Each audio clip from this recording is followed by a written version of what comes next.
ចិត្តចង់ឲ្យមើលខ្ញុំសាកទី1ចង់សាកមែន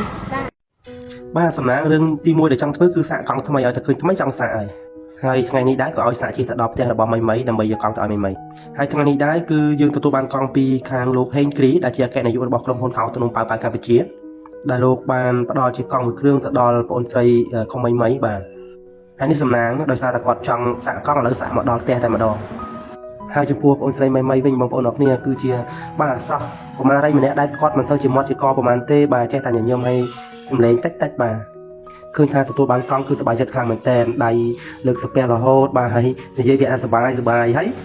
អត់ឲ្យធ្វើច្រើនទេបងប្អូនអរគ្នាសួរថាសប្បាយចិត្តហើយក៏ឲ្យជាមួយ idol របស់យើងបាទបកបាទថង់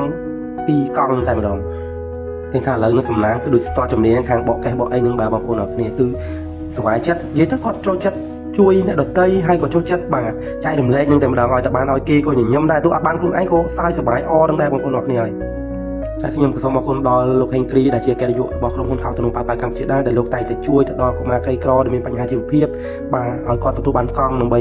បានធ្វើដំណើរទៅសាលាបានងាយស្រួលហើយមួយទៀតខ្ញុំក៏សូមអរគុណដល់បងប្អូនអ៊ំពូមីងទាំងអស់ដែលតែងតែជួយ like ជួយ share ជួយ comment វីដេអូរបស់ខ្ញុំដើម្បីឲ្យមានបងប្អូនអរគ្នាបានឃើញច្រើននិងមានការជួយឧបត្ថម្ភដល់កុមារ